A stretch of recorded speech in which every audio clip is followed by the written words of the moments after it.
Good evening, welcome to the Sulk stream. It is a Friday night, and I'm going to do whatever I want because it's Friday, and that's how we do it.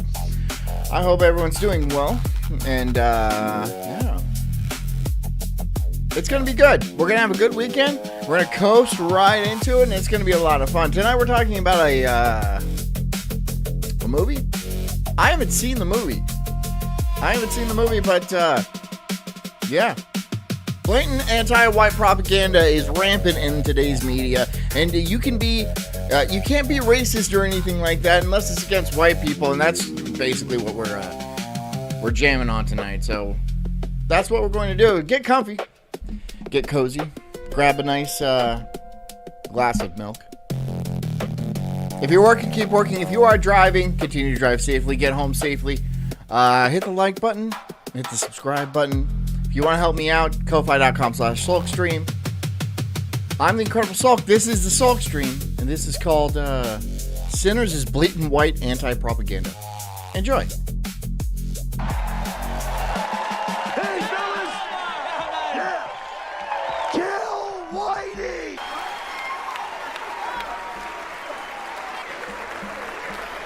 Sinners has already won many awards and will go on to win many more.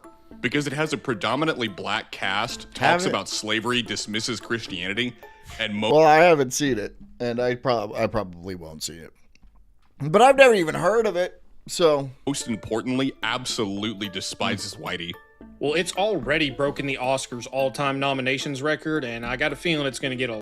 Sinners breaks 16 nominations. 16 nominations. Well, obviously, like... Here's the thing with the Oscars. They're obviously rigged. Well, of course they are, right? You expect out of the Oscars. But, like, so is, like, the Nobel Prize. So is all these higher tier, very prestigious awards are all rigged. And you probably shouldn't pay any attention to them at all. A lot of wins. And that's such a black pill because if you removed all the propaganda that's in this movie, it's still a terrible film in its own right. But when you consider not only how bad of a film it is, but also the absolutely disgusting anti-white messaging of this movie, it's absolutely an abomination. Watching this, even if I turned my brain off to all the disgusting nonsense in this film, the first hour is such a drag, and then the second hour is... Oh, they're picking cotton and singing spirituals and stuff like that, so maybe they got some good spirituals? Maybe it's like that movie Life with... I can't remember their names. Don't make me remember their names. Not Oh Brother, Where Art Thou? Because that had white people. Complete chaos with no logic or reasoning. It's amazing. Pretty much, but...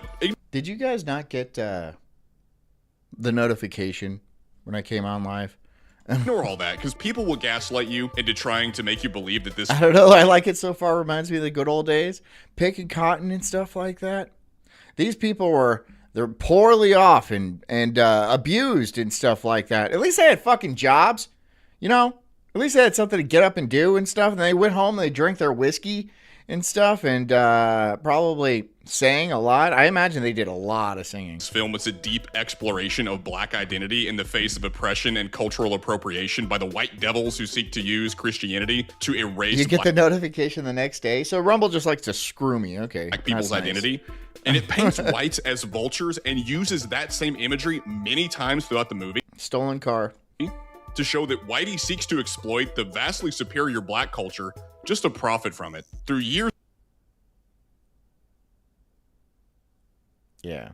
of propaganda, they've Yeah. convinced tons of people That's what it is. Yeah, that's what it is. It says clearly black people are incredibly profitable.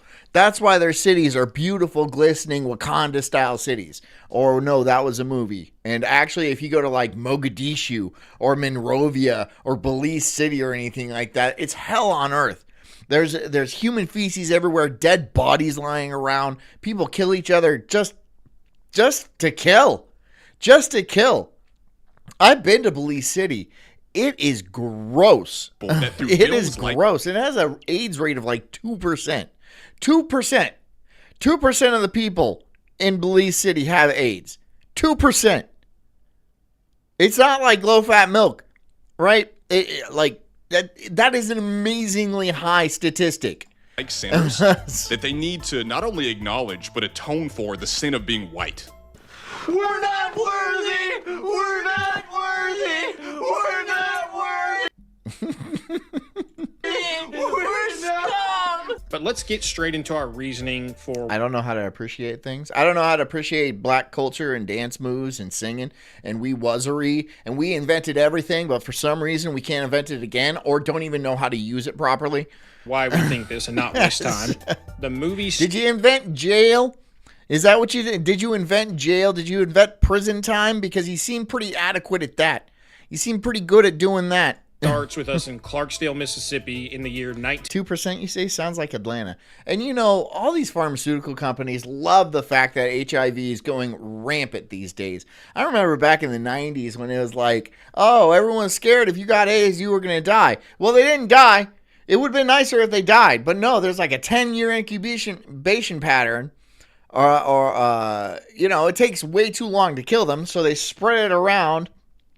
And, you know, a lot of them lived long enough for, like, medications to come out. I don't know what Magic Johnson, he's just like, I had tons of money, and, like, it was no problem for me. I just kept spreading it. You know, he keeps spreading it. He's still doing that to this day.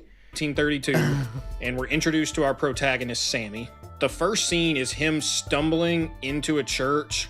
And just opening fire. just mowing down the church, and he's just bloodied, disheveled. And at this point in the movie, we don't have the context to fully understand what is happening. But what we do see is Jedediah, who's Sammy's father. Wow, that is a black man. That is a coffee black man. Holy shit. I mean, like, wow. Starts to give him a monologue about repenting, and interspersed all throughout it, we're shown these shots of Remick, who will be our primary antagonist and is a vampire, which Vampire, huh? quite clearly indicates that the church isn't much different than these blood-sucking vampires that we're going to... Oh, right. They're heavily anti-Christian, too. So not only are they heavily anti-white man, they're also heavily anti-Christian. Which, yeah. You take from that what you want. going to get acquainted with later. I'm not going to start. I'm not going to lead you. I'm not going to lead you on or anything like that to the opinions that you might formulate from this discussion that we're having. But you're going to have ideas. And I can't stop you from having those ideas. In this film. I can't stop The you. subtext isn't exactly subtle. Like, can't- whether it be evil white people or your own family full of God-fearing Christians, all they're trying to do is keep a brother down. That's it. Okay, if that's all we're trying to do, God, we are doing like such a good job. Like, why aren't we trying to keep the Asians down? Why aren't we trying to keep, like, seriously? What if we are just trying to keep a brother down? Why are we so effective at it? Why are you so bad at staying out of cages? Right? Why are you so bad at staying outside of a cage? It doesn't seem that hard. It really doesn't seem like you get a bunch of people together and be like, no, don't put us in cages and stuff like that. And then there you go. You could have like civilizations and stuff. You could have the wheel. You could have fire. I think they might have gotten to the point of fire, but that's still Stone Age technology. That's all? That's all you got? Following this, we're now in the present time, and Sammy's talking to his dad, and he equates being in the house of God with slavery. They must have had a real issue with lighting on this set. Lighting on this set must have been a real issue because they're like, how do we get this guy in this shot? Like, it's all backlit. It's all backlit. You can barely see the features on his face. It must have been a nightmare. It must have been a nightmare for the lighting. Want to be free of all this for a day. And his father wisely tells him, You keep dancing with the devil. I can barely see anything here. One day it's going to follow you home. And what's crazy is this comes after Jedediah makes a perfectly reasonable request to Sammy that he assist him in preparing his sermon for church tomorrow rather than playing music for drunks in a club. But you can immediately tell by the tone of this scene that it's meant to paint Christianity as a burden that exists just to restrict individual freedom. We're then introduced to the Smokestack twins. Oh, is that Michael B. Jordan? And this is probably also Michael B. Jordan. I don't know. Is it? As they buy an old sawmill from a white man named Hogwood, and they plan to transform it into a juke joint. Now, Hogwood is an evil, terrible racist, and while they're discussing the details of the evil, terrible racist, and he's like the overweight white man, and he's got the thing. Well, listen here, you boys. I'll let you buy my establishment with your stolen funds. Because, right, how do you think these guys got that money? Sale. He calls them boys, to which I would too. This is the exact attire I would wear. All the time. Which they immediately respond by... I would wear that to bed just in case I had to get up in the middle of the night and be racist. Threatening him, but then giving... Hold on. Well, look at what we got here. Look what we got here walking in my house.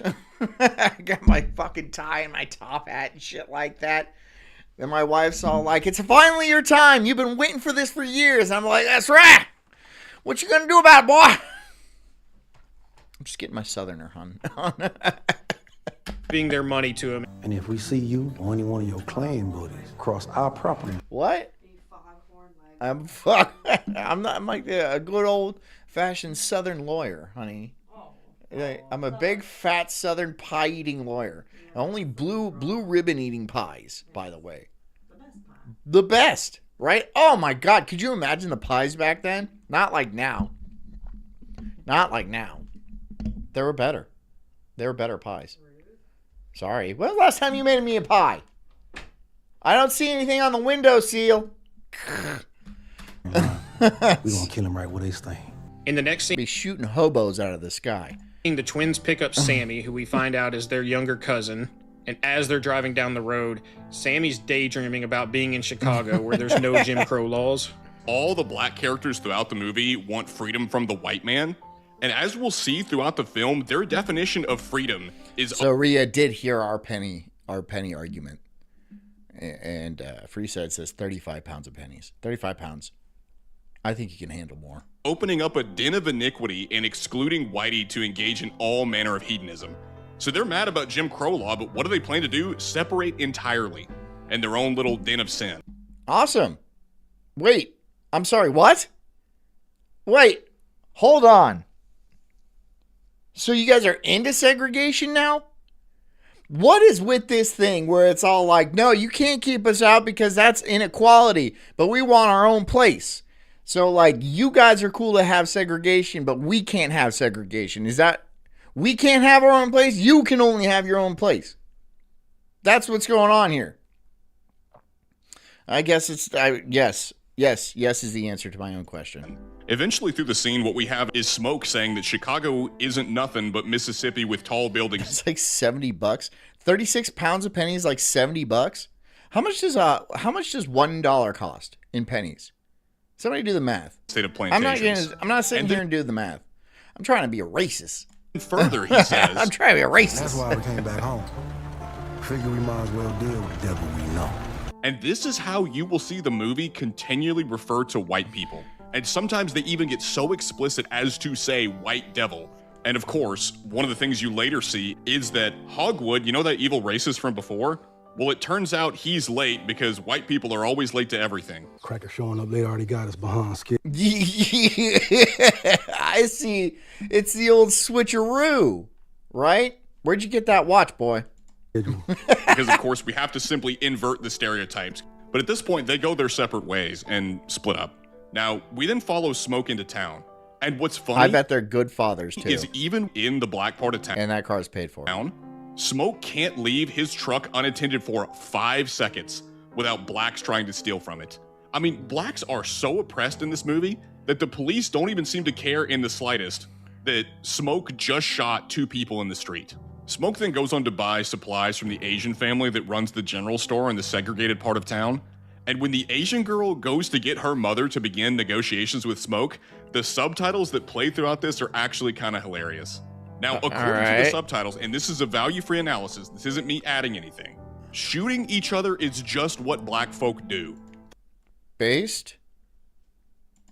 Wait, that's the subtitle? Yeah, I mean, that's based. that's what it says. I think I watched it without. That's amazing. Yes, that's exactly what it says. Well, it's sure is good to see that nothing's changed in about 100 years later. The more things change, the more they stay the same. But they are who we thought they were. But while Smoke is in town, Stack and Sammy are driving around to recruit others to help them at the juke that night. And the opening scene of them driving in the car, So these guys are going around trying to open up a bar. A place where they listen to like jazz music and fight each other. Does he have gold teeth? Is that what he has, gold teeth? Did you not? Is Stack teaching Sammy how to muff dive? And you'll see that constantly throughout this movie. This movie is degenerate. I needed a shower after watching it. In case y'all don't know, there's a common stereotype that black men don't eat coochie. So, again, this is another black stereotype that they immediately... They're smashing stereotypes over here, right? These guys aren't. They're driving through the cotton field, and they're not even picking anything. That's a stereotype smasher. Immediately right tear there. down, although they've just affirmed a white stereotype that doesn't even exist just minutes earlier. Stack then goes to recruit a musician named Delta Slim, and he uses Irish beer to convince a clearly struggling alcoholic to come play blues for him in their juke. And while he's talking to Slim, Sammy meets a woman named Perline, finds out that she's married, and instantly tries to smash. I'm married, by the way. Happily. That's his first instinct. Smash. Subtle. We've He's trying been to smash. introduced to Stack's Not saying former no to fling, smash. Mary, Just no. who happens to be white, and she's extremely angry that Stack left her I see. So it's already the miscegenation. and didn't even come to her mother's funeral. And she goes off Well, yeah. I mean, I don't think your mother would be pleased about that situation. on him because of this. And I thought it was funny because after her outburst, Sammy remarks to Stack that, Maybe she ain't white. and it's just so fitting that he sees her being loud and making a huge scene in public as this inherently black quality. I was in a doctor's office not too long ago, and you know what was happening? There was a fat black woman sitting in the reception area playing a gambling app on her phone at full... That woman is not white? What do you think she is? What would you call that? I would call that white. That seems white to me. Maybe with notes of Baltic, perhaps? Maybe some Mediterranean? Armenian, perhaps? I would say that's white, dude. That looks white to me. blast. And every single person watching this Whether you'll admit it or not, Is she not white because she's screaming and hollering in public? I don't know. You see this all the time. Don't lie to yourself. And it's always full blast on the volume. Well, and they're claiming ownership of it. This isn't like, oh, we're sorry, we'll turn it down. This is like... Something's off. Okay. But what? Yeah, this is a black quality. That's what she's saying. They're almost kind of daring you to say something. After this scene, we cut to Stack, Sammy, and Slim in the car. They pass by some prisoners, and Slim tells the prisoner... That could be it. All right, let me... I'm going to change this. For some reason, I'm not feeling this. I'm not going to do this. I'm going to do... It's Friday.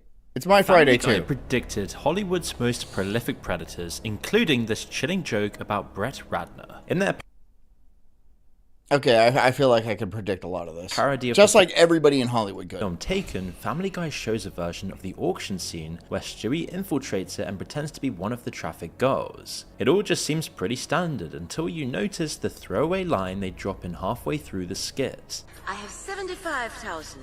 Thank you, Brett Ratner. It's almost a connecting joke really, and not the full punchline. The episode aired in 2012, a long time before any of Ratner's shame. She's at least a quad? She could be. I don't know, man. I don't know. Like that Brittany Venti chick who's like maybe 10% black, and then she says she's black. I don't know. I don't consider that black. I wouldn't say that's... If you're 90% European and then you're like 10... I think you're probably just a white person. There's got to be a cutoff. There's got to be a cutoff. Became public. Name-dropping Brett Ratner had a lot of dangerous legal implications, of course, but they did it anyway. Eventually, Ratner was caught up in the Me Too allegations when a sexual harassment or misconduct. But did he buy bitches? wave of assault allegations came out against him. The director of the Rush Hour films, Freeside says, okay, he looked it up. She's Jewish. Okay. All right. I'll give you that one. among other Hollywood blockbusters, never truly recovered his reputation. And it got even worse. They're sneaky. You know, you can never tell. they are definitely sneaky. When the Epstein files were released, and they showed that Ratner had a long and friendly relationship with Epstein. They were even pictured together. In this one, we can see them both with two women in their arms. As like most of the Family Guy jokes, the chat with Ratner was so insane that it just seemed completely ridiculous. But if they actually released the real Epstein files and Ratner is proven to be a co-conspirator, it does make you wonder if their joke is just absurd or actually based in reality. But while Family Guy never really made jokes predicting... I'm sure he could, but I'm sure he probably had abilities himself. Epstein's downfall before 2019, it's like superpower. There are some eerie jokes about his other possible associates. The most telling is their 2009 episode Halloween on Spooner Street, which shows Bill Clinton playing spin the bottle with a group of children. All right, let's go make some white water. Their line of "let's go make some white water" refers to the name for Bill's numerous controversies and scandals during his time in office. Whether the writers had something more specific... What's with that tie? What's with his tie? What's with the arrows pointing up? Scandals during his time in office. Whether the writers had something more specific in mind or not, it fits the pattern perfectly. Another case where the joke aged in a direction nobody expected. However, a much more concrete link can be made to Bryan Singer. Hollywood has no shortage of creeps, and it's insane how many of them are exposed. I'm just glad Hollywood's dying. I'm just glad that an entire city is just dying and they're losing control. They're trying to the people in charge of Hollywood are trying to grab control in the internet space, and that's why you get YouTube and stuff and Netflix but it's just dying. They're trying to grasp control, but it keeps slipping out of their hands because it's just you can't control the internet. You can to a reasonable, somewhat. You can somewhat control it, but it's just a lot harder, and so the entire industry is dying, which is a good thing, right? It's a seat of power for all these pedophiles, and I'm glad that it's going away. Hollywood is ghetto too.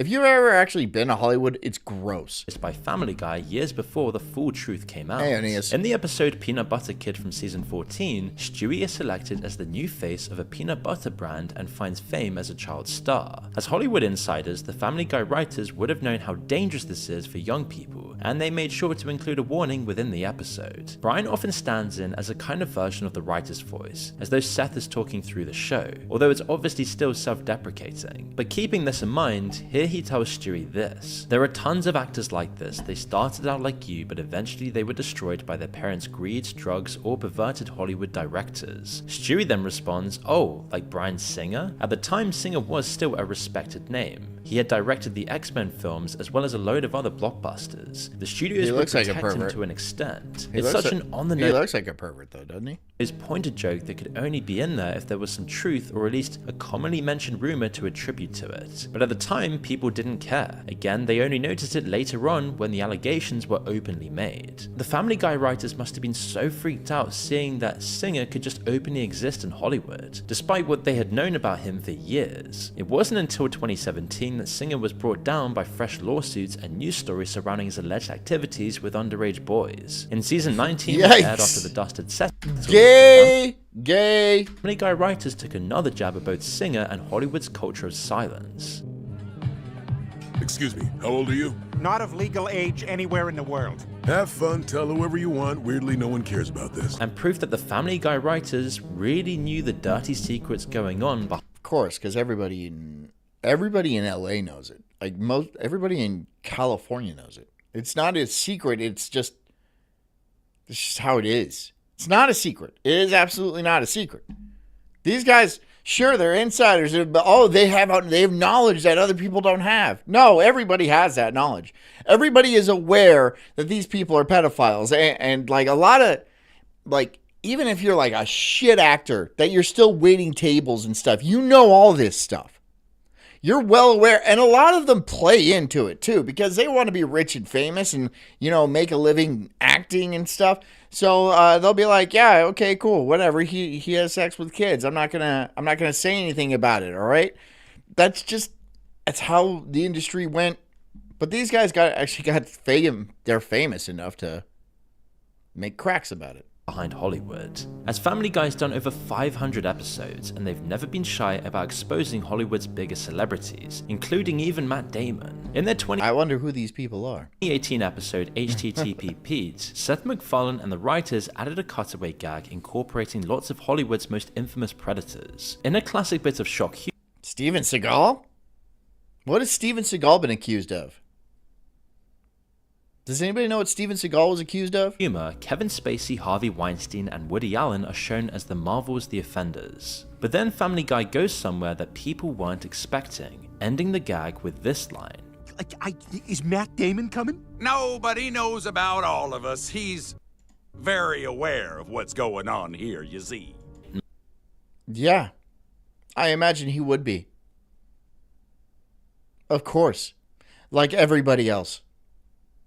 And Matt Damon has never been accused of misconduct, so what's the context here? Well, in the fallout of the Me Too movement and the allegations about Weinstein, lots of people were wondering just how Hollywood could have kept Steven Seagal is accused of being a bad actor.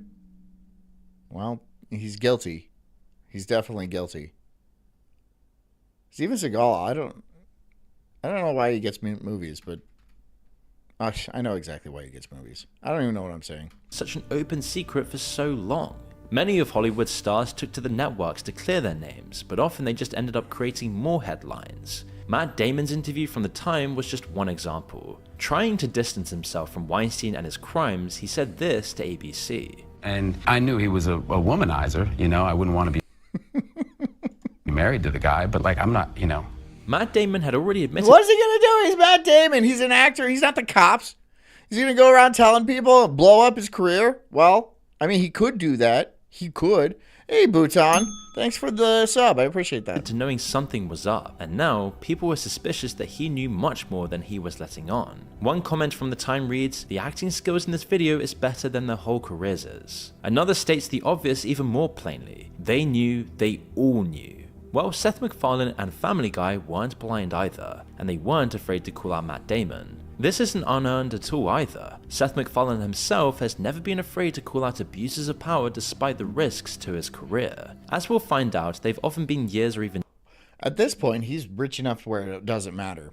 If he gets shut down, he could just... I mean, like, what was that one space show he did where I think he just funded it himself, right? Because the executives wanted, like, something to be like this way. And he was like, no. And they're like, all right, well, then we're pulling the plug. And he was like, fine, I'll just fund it myself. He has got tons of money. He can say whatever he wants. At this point, Seth MacFarlane can say whatever he wants. And that's good. That's a good thing, right? Because... I mean, unless it's against Oprah or Harvey Weinstein, but he already got taken out. So been decades ahead, exposing celebrities in Oprah's ways... getting taken out too. Oprah will be taken out. Something is coming for Oprah, and she's gonna go down.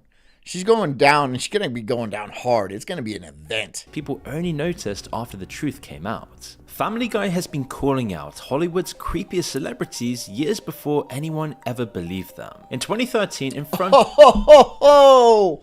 Now hold your horses. I believe them.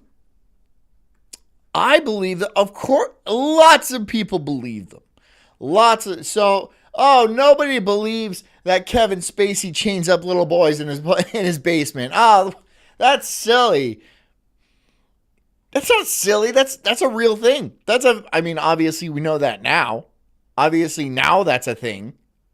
But back then, everyone was like, yeah, that's probably absolutely true. It's definitely true. Of the entire world, we all believed it. We all believed it. Freeside says puck. He wants a puck. You want a puck? I can do a puck. Okay, I could drop a puck. Here's a puck for you. Here's a puck. There goes the puck. Bye, puck. There's the puck. It's going down. Will it win or will it lose? Will it win or will it lose? It lost. Automatically gay. Automatically gay. Unfortunately, you're gay, Freeside. I don't make the rules. The Oscars podium and made one joke that nobody understood at the time. It was played completely deadpan. No smile, no wink. He just said it and moved on. The 2012 nominees for Best Performance by an Actress in a Supporting Role are Sally Field in Lincoln, Sally Field. Ew. Hathaway in Les Miserables. Anne Hathaway also, ew. I don't find Anne Hathaway attractive. I know people do find Anne Hathaway attractive. I do not. Does anybody here find Anne Hathaway a babe? I don't. I don't find her attractive. Jackie Weaver in Silver Linings Playbook. You're sick of being automatically gay? Well, be manually gay. I don't know. Helen Hunt in The Sessions. Helen Hunt.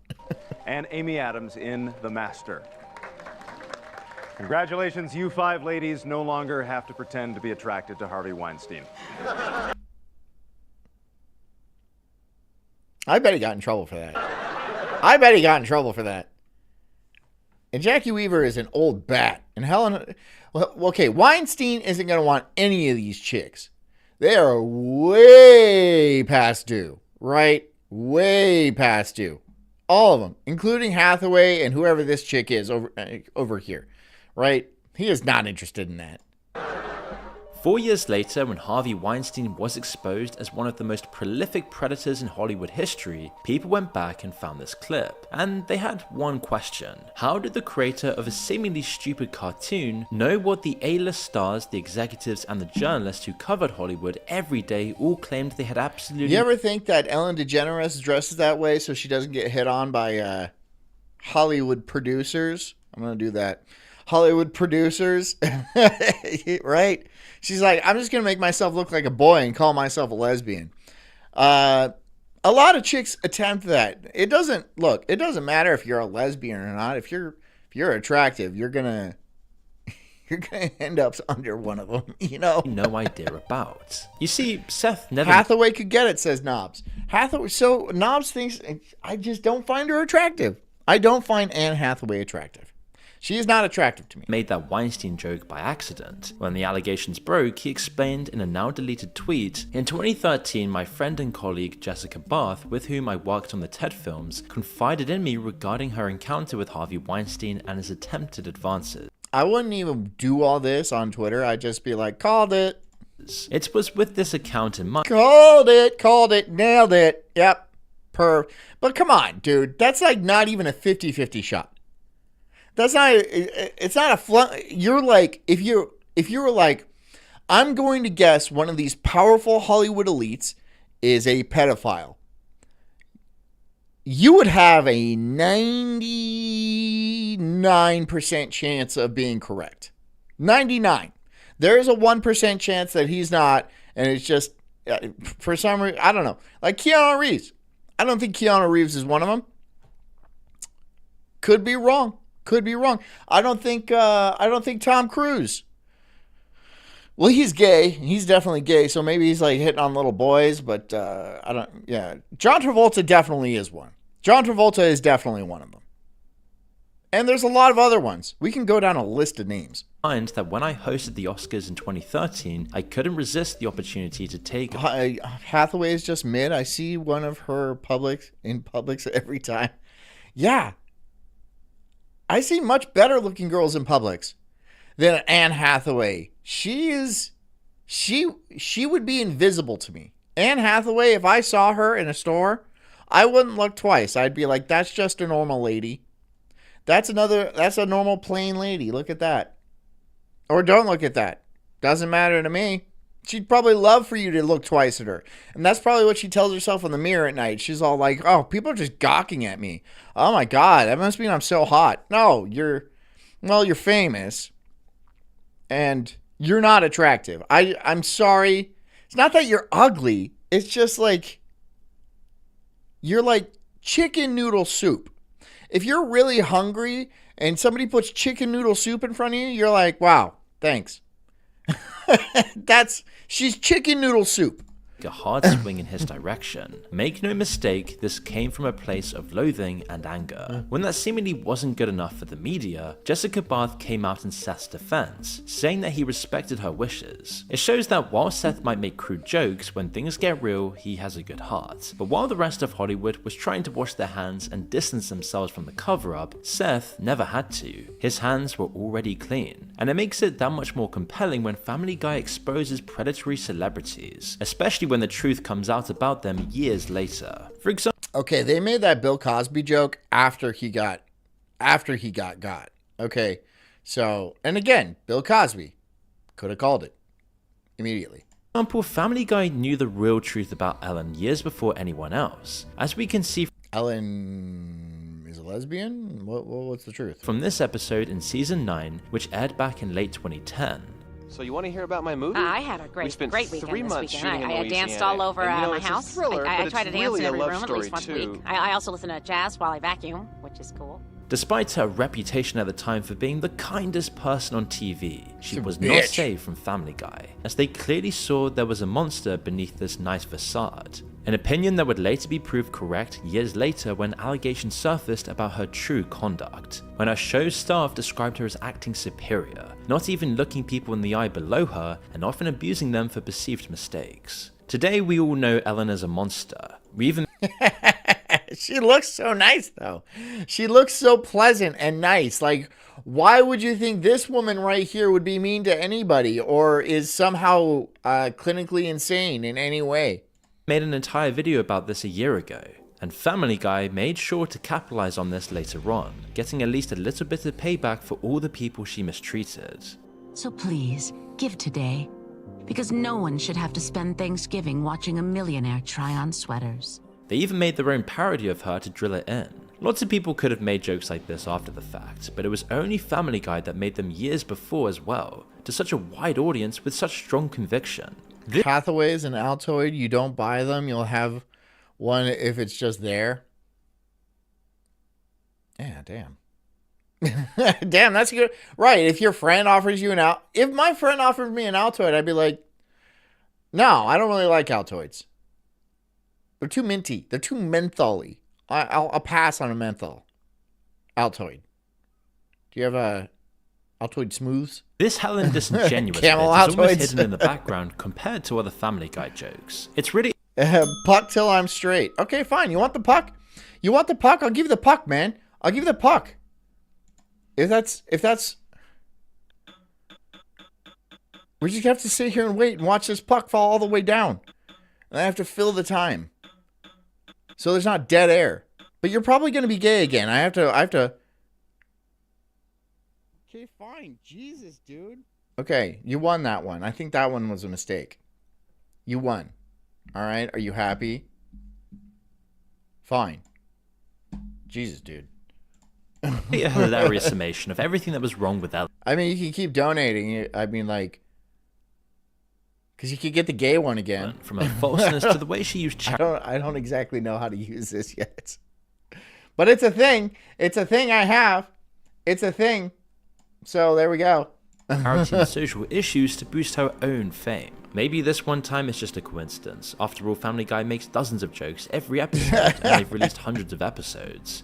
Even a stop clock is right twice a day. But as you look deeper, too many examples come up to believe this is all just a coincidence. Like this joke they made about Kevin Spacey.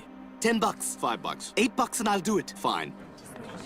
Help! I've escaped from Kevin Spacey's basement! Help me! This came from one of the earliest seasons of the show, and it aired in 2005, over a decade before the allegations about Spacey's misconduct emerged. They could have used anyone for the joke, real or fictional. Of course, they could have easily just used Herbert, which while fitting might have taken a bit of the sting out of the joke, so instead they didn't. And it's why when Seth was asked about the joke years later, he said he didn't remember who pitched the joke, and that other writers in the room explained the rumors to him. A producer for the show confirmed this, saying that a story involving Spacey and a visit to a London park late at night had prompted the idea. It seemed like too telling of a detail to be easily explained away. And while Spacey was never actually found guilty in a criminal trial, he doesn't matter. Doesn't matter. Well, he's still getting work, isn't he? Kevin Spacey's still getting work. Has made settlements in civil litigation against him, and his name and reputation will never truly recover. And even just the creepy YouTube videos he released during the trials really made people wonder what was going on behind that guy's mind. But you wouldn't believe. Boy ass is what's going on behind his mind. That's what's going on right. Like you just project boy ass right here, and you'd be pretty accurate. The worst without evidence, would you? You wouldn't rush to judgments without facts, would you? Did you? This is probably how lots of Family Guy's prophetic jokes actually came true. They were... Moon, I feel like, bro, you think that? You think that they're just throwing darts at a board and just hitting bullseyes time after time after time? You think that? I mean, it's possible, right? Because everybody in Hollywood is some sort of pedophile, some sort of molester. Again, not everyone. But the more prolific ones definitely get talked about. The people in the writer's room definitely know this. And so do you. So maybe you don't. Maybe the English guy doesn't. But like Alex or whatever his name is, Seth MacFarlane. He definitely knows. Of course he knows. He's heard all. He goes to the parties. He gets offered things. You don't think he's been offered to go to like Epstein Island and shit like that? And he was probably smart to be like, nah, I'm good. I'm good, bro. Here's the thing though. If you deny certain invitations, you're denying work. You're denying connections and stuff like that. You know, you can hobnob on Epstein Island and stuff like that, and you're going to be on the in group. You're going to be in the in circle. As long as you don't sing, you're going to have a great career. You know what I mean? But if you already got enough money, I can see why you don't want to go that route. You don't want to go that route. You don't need to go that route. Yeah. Working off of rumors, bits of information available to them as Hollywood insiders. And while they were probably never close enough to get the full story, they could still poke fun at the bits that did leak out. As you can't do things like this lightly. Even when the laws are clear, proving your innocence can still cost tons of money. But because the rumor was out there and known, it wasn't seen as a legal risk, and Spacey, of course, never challenged it. The Family Guy's co-showrunner actually explained this in more detail. The episodes are vetted by the legal standards department, and either there has to be some basis for a joke or it has to be so insane and unbelievable that no one would take it seriously. And honestly, in some of these instances, both were true. But people often criticize the show just for being crude, popcorn TV that always takes the low-hanging fruit and never does anything to challenge the audience. It just seemingly relies on gross out and shock humor. But the flip side of this is also the reason it's so popular and that it's thrived online today. Family Guy's jokes usually stand up by themselves, and it makes them perfect for the online world and short-form content. And because they're all just disconnected jokes. Despite how lazy people say the structuring is and how bad the show's gotten in recent years, it's really hard to think of any other show that can do the same thing they can. It's because Family Guy... It's designed for people with short attention spans, which I'm not knocking that. Look, know your audience, right? If your audience has a short attention span, cater to that. And Family Guy does that excellently. It's not involved to the plot. You don't have to be like, oh, I was paying attention and now I understand this very witty comment here. It's just one after another of disjointed, disconnected jokes that if you're stoned off your ass or you're playing video games or you just got home from work, you can toss on for a little bit and reasonably enjoy it. It's actually not the worst idea. I kind of do the same thing. My jokes aren't connected to other jokes, and sometimes they don't even make sense. Jokes often just seem simple, but they're also authentic. American Dad is they better. just point That's true. towards the elephant in the room, the thing that nobody wants to acknowledge, but that everyone already knows about. The show's sarcastic, cutting, and mean-spirited jokes are often things we've all thought to ourselves. And it's this willingness to call them out and make fun of the absurdity and crude parts of life that gave Family Guy its popularity in the first place. And it's why Family Guy has the confidence to call out all of these creepy celebrities, whether or not it was socially acceptable to do at the time. You know, today, people lament modern Family Guy's excessive padding, its strange character choices, and the feeling that the soul left the show, as Seth himself stopped putting loads of time into it years ago, focusing nearly all of his energy on other projects instead. But just like modern Simpsons, Family Guy does occasionally have a few good episodes, and often some really good jokes inside of it. When it goes back to its roots and confronts modern reality, that's when people gain enjoyment from it. And this season 23 joke about AI went viral for this exact reason. It's like a last grasp. The clip still has the new Disney Family Guy's weird animation, which ironically looks like it was upscaled by AI. Peter also sounds sorta strange, but the meta joke it makes about AI was enough to carry it to millions of views. But the tragic truth is we may never get more real warnings from Family Guy anymore. Who cares? Who cares? You're looking at Family Guy for your warnings and shit? Stop. Disney bought Fox in 2019, they also got control over Family Guy, and their tenure has seen I see. Some of the show's worst ratings yet. Just like how Disney ruined Marvel. I see. Disney's coming in just shitting all over everything. Star Wars, they're now doing this to Family Guy. And the show had exposed predators and all these creepy celebrities for decades without running into any real legal trouble. But once Disney got a hold of it, the legal issue suddenly became an excuse to censor these kinds of jokes. Rich Chappelle, that showrunner we mentioned before, has publicly acknowledged this despite the backlash he must have gotten from his comments. In 2022, he said that Disney owns so many properties that I will find myself making legal arguments that I know are winners about parody, and why we can get away with certain things. And then the question becomes, well, that may be, Rich, but Marvel doesn't want to see his characters portrayed in this light. So suddenly, he's got to worry about stepping on toes and keeping Disney's armies of lawyers extra happy. Along with the simple effects of time, it's something that killed the show. But they have subtly pushed it in exactly the wrong direction for Family Guy to be relevant again, completely watering down the truth that was once hidden within these episodes. But let's just think about what all of this means for a second. Spacey, Weinstein, Singer, Ratner, all of these creepy celebrities that were allowed to just have free reign creating our culture and shaping our country's narratives, the people who were protected by justice. I like how he uses like a walker, like he's just a frail old man after. Come on, dude. Come on.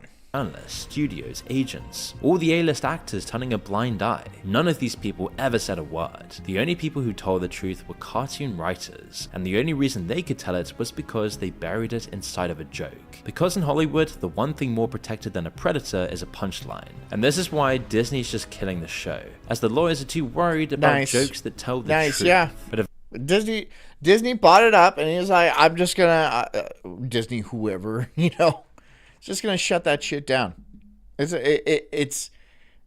It's a thorn in their Eventually, side, a show will and they come want it along gone. that can actually speak to power once again and expose these predators for what they really are. Okay. Well, I have that. All right, let's do this one. It's Friday. I don't care. Where is everyone? I feel like no. From ripping out his stitches to get more painkillers to literally giving up on weight loss when That's he what I couldn't would get do them too. anymore, Robert from My 600 Pound Life had one of the most tragic journeys on the series, as despite him losing massive amounts of weight, he swapped his food addiction for a drug addiction and suffered the tragic consequences of that. Weighing over 800 pounds in the beginning, barely being Looking good. Looking good, bro. You look like pizza dough. Look at that belly button.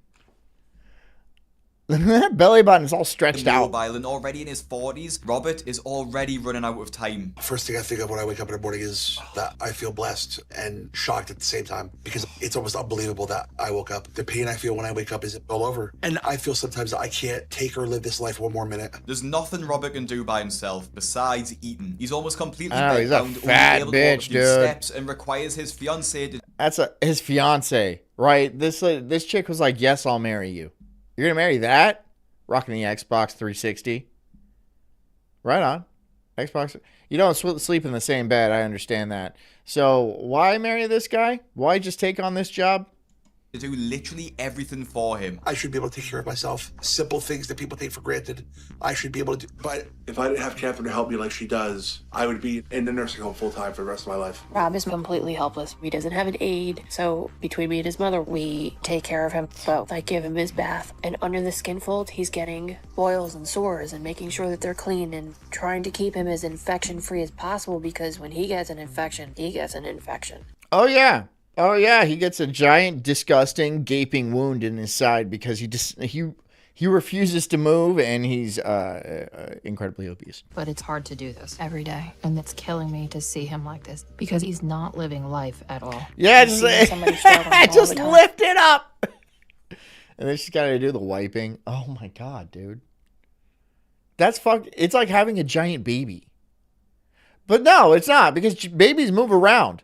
Babies like crawl around the house, or if they're walking, they walk around the house, get into stuff. He just sits there and plays on his Xbox, I would imagine, and eats huge, huge amounts of food. I don't understand how these people afford so much food. And they almost always DoorDash. Like, not all, these people go out and get it, but they DoorDash a lot. And not being able to tell him everything's going to be okay. I don't know that. I don't know if in the morning he's going to wake His up. body wants to die, but modern science won't let it. That's a thing. Sometimes you think, like, science has gone too far. I'm sorry, is this a Karl Marx poster? Is that Karl Marx right there? A lot of things are lining up. Catherine and Mother clearly care about Robert, but they feel powerless to help in any way. I think it's fair to say that this isn't how Catherine pictured her life when they first met, with her looking at her fiancé in this way, but she does it anyway because she loves him. There was a flap thrown by another. Yeah, it's just a flap. A flap. I don't know what you call it, but it does look like pizza dough. You ever see pizza dough being made in those big blenders and stuff like that? That's kind of what it looks like. It's all hairy, though. It's not that hairy. But Robert's weight has gotten so That's a shot. extreme that his body is fighting for places to store it. His What's wrong with the top of his head? excess fat hangs off his sides, pulling and stretching his skin. Over time, it's actually developed into lymphedema masses that can only be surgically removed. It weighs so much that it often tears, creating deep wounds that get infected when they aren't cleaned properly. Is taking everything I have, every ounce of strength. I'm trapped in this body. I call it prison. Oh, wait. Am I going to get popped by YouTube for this shit? I hope not, because YouTube is like real gay about it. Real gay about all this stuff. I might have to pick something else. I might reasonably have to pick... bowlers are the worst. We'll go that way. Sorry, we're popping around, but again, it's Friday. I don't care. It's Friday. I don't give a shit. Hey, Hey, we got new merch! We don't care about your media merch. Factors, whether it's due to the fan-made pornographic bowling animations or the occasional pro bowler popping off mid-tournament, bowling has always seemed to cling on in some way or another. Bowling's fun. I like bowling. Bowling is fun. It's good, wholesome fun. Which I will say, people, the pornographic or the absurd bowling alley animations. I mean, I even made a cartoon just because I was like, oh, fuck, yeah, of course, I remember that. It has that nice, like, everyone's seen that.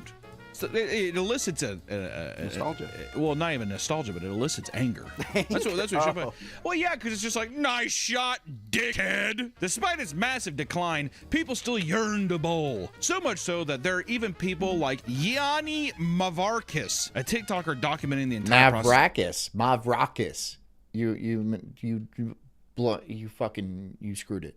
You messed it up. So buying and restoring his childhood bowling alley, which is pretty sweet, actually. I found a clothing website where 600-pounders get their clothes, but all the photos are normal-sized people. That is really funny. Can I see it? Can you send it to me? I will say, the idea of owning a bowling alley seems really cool. The maintenance. It's like owning a pinball machine. It's like, yeah, in theory, it's good. When the motherfucker breaks down, who are you going to call? You got to do it yourself. Got to have a guy. You got to know how to do it. I don't know how to do it. That's why, yeah, if you had your own bowling alley in your house... Oh my God. The maintenance on that. Why would you have a bowling alley in your house? I know that was like a thing in the 90s especially, but like, why would you do that? Why would you go, you're like, I have a bowling alley in my house. Like, wow, that seems unnecessary. You bowl that much? You bowl so much you want to get up first thing in the morning and go bowl? Like, I know you can't do that at night because people are trying to sleep and all they hear is... Yes! That would be a nightmare. My wife would be pissed. My wife would be pissed about that. Oh my God. In theory, once again, it seems awesome. Seems so good, but no way. So, let's put on our bowling shoes and make our way down. All right. We're going to look at big king-sized, big old... I like how it's king-sized and not near-death-sized. Okay.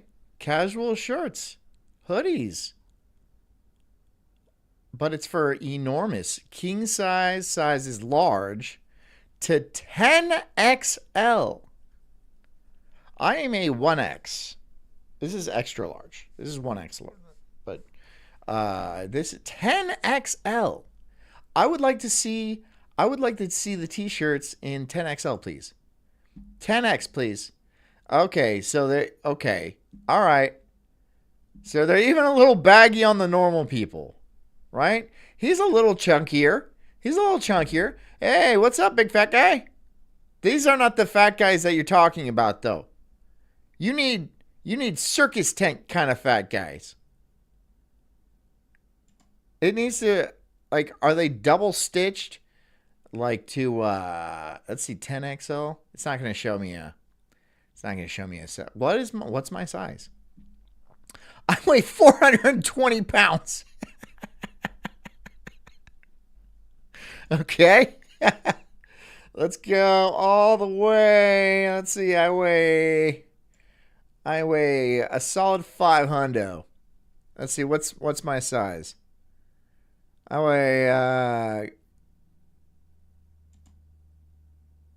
okay. Yeah. God, that is... I didn't see any fat people, but I get it. Down through the fascinating world of bowling alleys. Now, ladies and gentlemen, we have to remember bowling alleys, I don't know why, always are perceived as a seedy place. Is that not? I don't know if it's just because usually they're in low-income areas. They have not been remodeled. John, you don't understand how popular bowling was at certain points. I understand. Well, no, I guess I don't, actually. I think it was big in the 90s. Bowling? Wasn't bowling big in the 90s?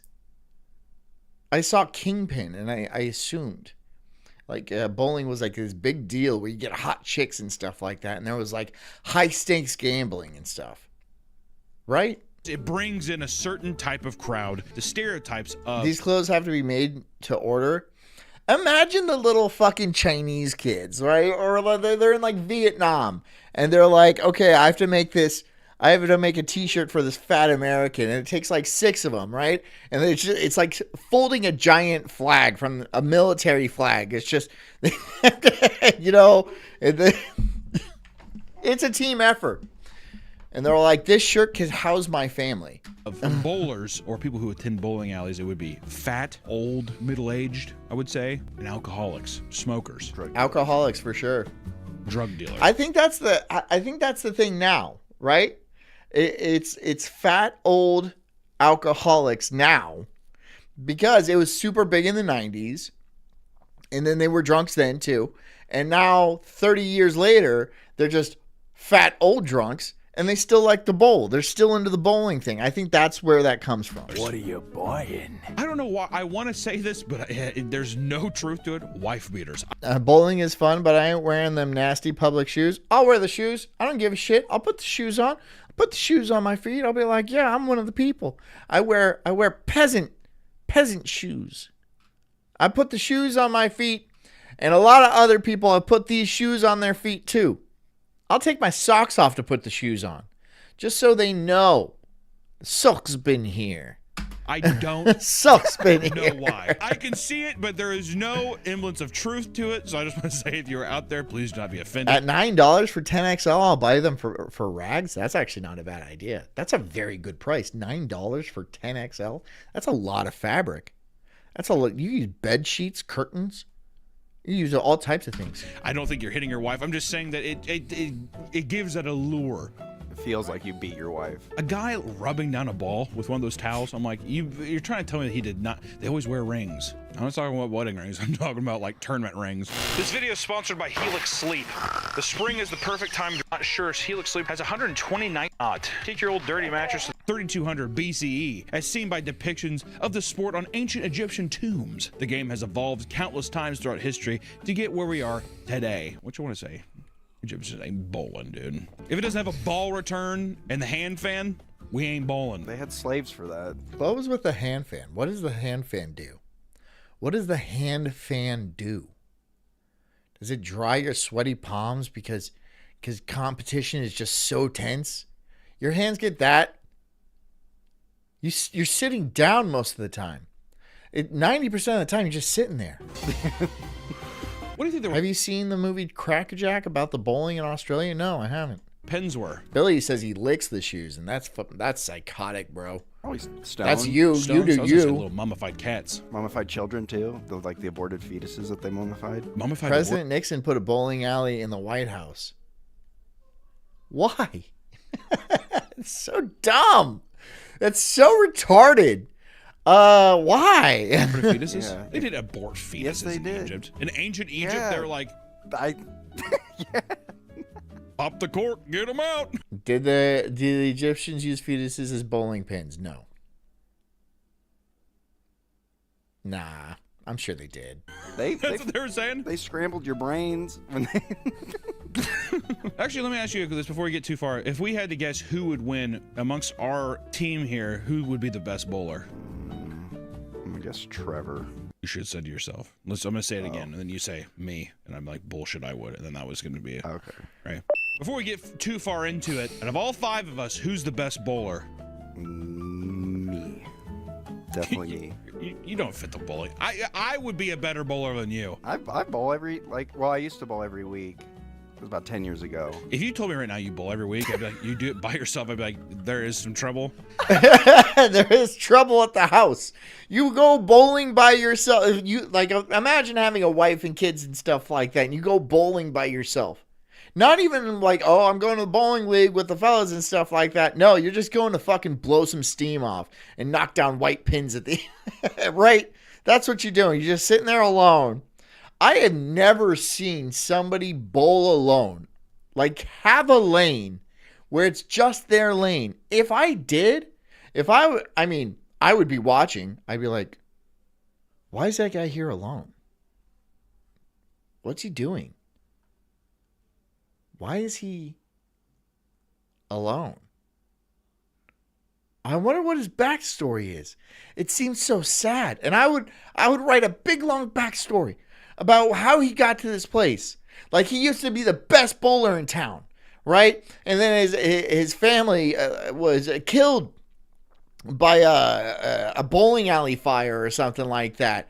And he doesn't want to do it anymore, right? He doesn't want to do it anymore. But like something, you know, years later, he's polishing his old ball or something, and he's just all like, maybe one last time for Dad. And he goes to the bowling alley and he just tries it out. And he's just throwing it, and he's still got it. He's still got it. And he's all like, I can do this. I can go back and win the big meet or whatever they have for Dad. For Dad. And that's the story. that's the whole story. I'll say right now, I would be the best bowler. I would support him. I would support him. I'd be like, you do it, buddy. Yeah. He'd pick up that spare, and I'd be like, yes, yes, go, man, go, yes. You would be there like, what is this guy's problem?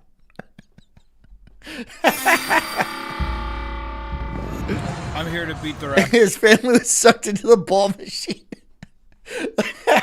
Right? And you're like, no!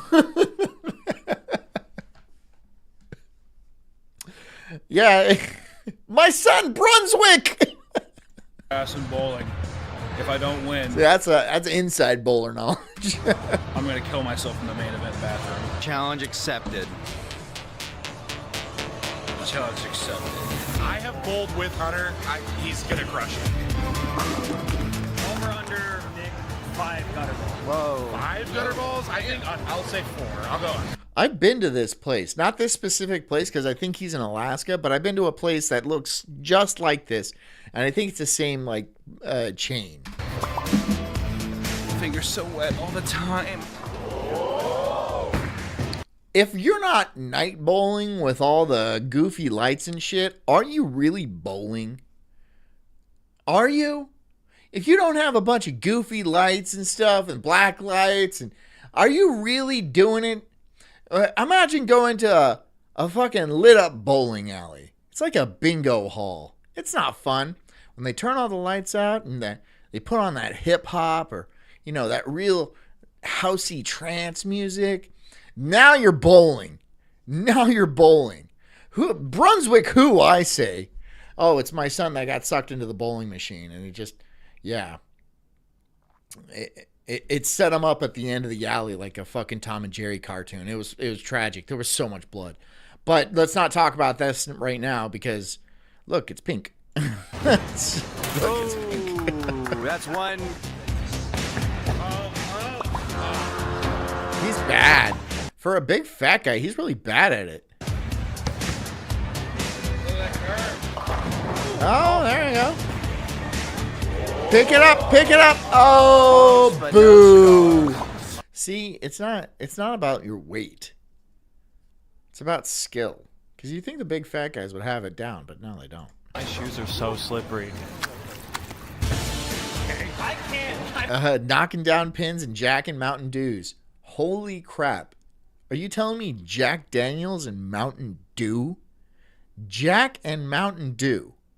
Holy crap, dude. I mean, it would look cool under the black light. Yeah. Yeah, okay. I can get on board. Now I want to try a Jack and Mountain Dew. Like, if I had one, a Jack and Mountain Dew, I'd toss it back right now.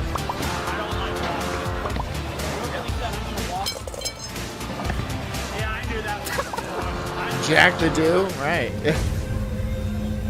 It's Do the Jack. Here we go, Nick. Slam. Oh, so close. Oh, homeboy's got skills. But you need to update that haircut, dude. The Justin Bieber is not working for you, all right? It's 2026 right now. This is some heavy 2010 shit. Maybe even 2008. You got to drop that. You got to get rid of that. This is horrific. You need to get rid of that haircut, bro. That was incredible. The golden age of bowling, however, occurred in post-World War II America and lasted until about late 1960s. It had about a 10-year run. Don't do it. I just heard it on a cartoon. Don't do the... he spells it D-E-W. Don't do it. But now I want to try Jack Daniels and Mountain Dew. I want to try that. Oh, So I just want a drink, dude. It's been a while since I've had a drink. How long has it been? When did we go to the ICP? Was that 2 months ago? It's been a while since I've had a drink. They had 10 solid years, once again, the 50s, where it was the 50s, hoo boy. Justin Bieber 2007 haircut, yeah. Or the 50s, ooh, baby. During this time, bowling alleys popped up everywhere, including the inside of churches. This was nothing new, as some churches had previously built bowling lanes in their basement. Bowling for Allah. Is that...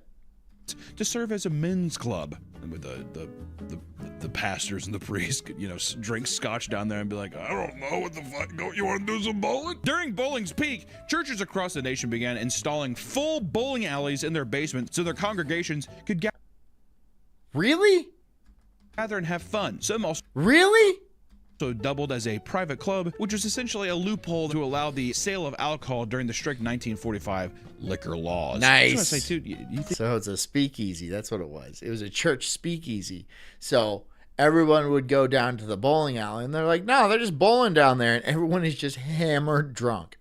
Everyone's just shit house drunk, and they're like, yeah, we don't know. Yeah, they're bowling. They're just bowling. Good wholesome family fun. I think my ass would be up at church if people were saying, hey, there's a bowling alley in the basement. Are you fucking kidding me? There's a church tournament? Churches should do that now. Why would you not? That or laser tag. I was going to say now it should be like that or laser tag. Paintball, and I'm sure some churches do. I'm sure some churches have paintball. Some churches have like skate parks and stuff in them. I guarantee you some churches have paintball. I guarantee it. Laser tag would be pretty sweet in a church. That'd be sick. Yeah, and what is it, the pews? Laser tag is lame compared to paintball. Or airsoft would be cool too. Airsoft would be fine.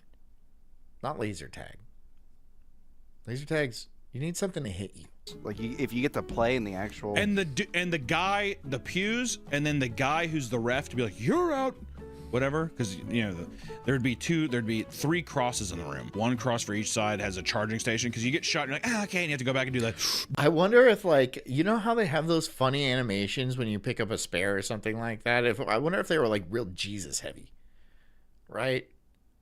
Like you set up a split and it's like Moses parting the pins, something funny like that. I hope it is. I hope if I ran a church bowling alley, that's okay. All right, all the bowling animations, we need to really push the Jesus aspect, right? Like you pick up a strike, you're nailing it. Jesus to the cross. Just really lean into that. Really lean into that. And then the ump would be Jesus in the middle on the cross. And you'd be like, you, Terry, you're out. But that'd be kind of cool. Fucking lasers flying all over the place. That'd be cool. Capture the cross, too. Capture the cross. And it's My friend invited me to the church just to play on his bowling team in high school. What? Fucking 300 pounds. Some churches have porn studios. It's called a rectory. I think you're thinking of synagogues. They have laser whips. But as the sport died out, so did the lanes. Many of the churches that once housed bowling alleys closed their doors. And today, there are only a few churches with active bowling alleys inside, like the Immaculate Conception Bowlatorium.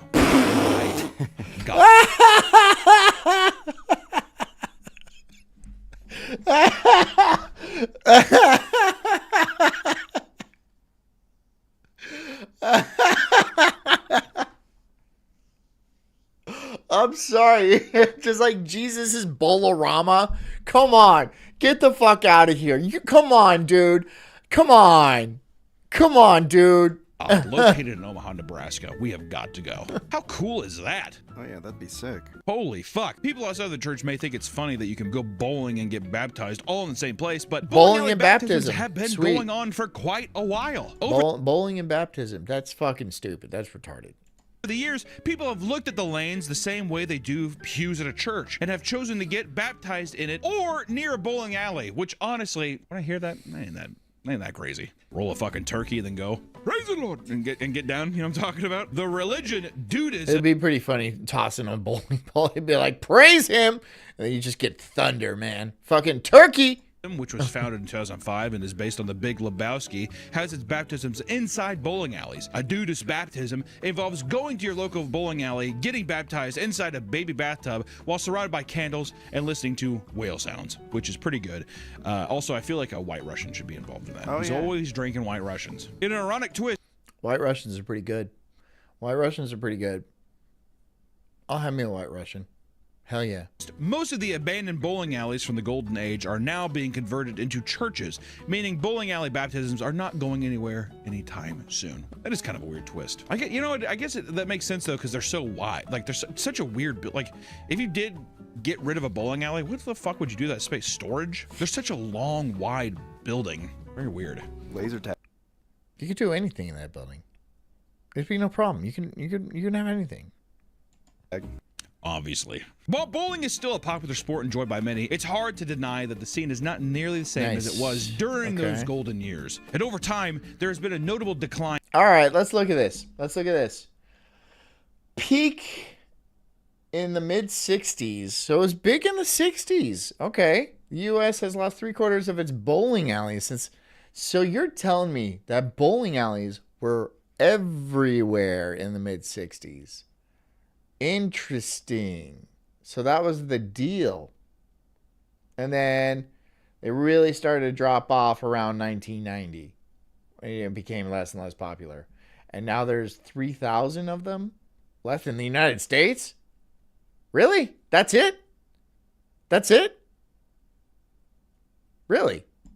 In numbers from casual to professional play. Part of that is simply because now there are way more forms of entertainment and recreational fitness activities than there were between the 1940s and 60s, all right? I mean, we have IMAX now. Going to a movie back then must have been a fucking crazy experience. What else is there? You go to, in movies, what do they depict besides people going to buy a milkshake and be like ruffians at a diner? Bowling alley and movies. What else was there? Fingering your girl at a movie? I don't think they fingered back then. Come on, oh yeah. Come on. Yes, they did. Shut up. I eat my chili cheese fries with these things. Come on. I don't know. I think it's cool. Shut up! Fuck you, bitch! You guys hear that new Elvis song? Hey, Tutti Frutti. Oh, Rudy, yeah. That's what it was like. I don't know, maybe you might give me a back massage? You motherfucker. I'm 16. Editor, put the old age filter on me. Oh, I'm 16 years old in 1952. Fuck yourself. Hey. Do you actually think that they fingered girls back? They didn't finger. I think so. There was like also 70 layers. I'm sure. No, not that. No, you're thinking of like Victorian. It's not Victorian, right? They didn't have like bloomers and petticoats and shit like that. They had like normal dresses.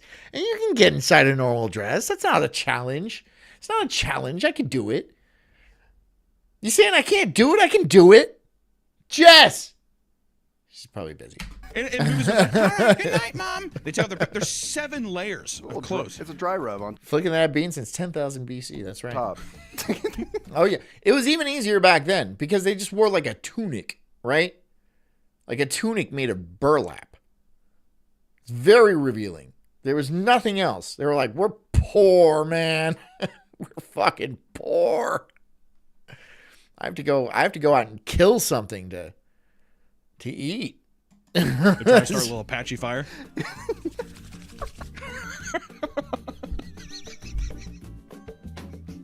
A big factor, most likely, is the fact that everything is just more expensive now. No longer.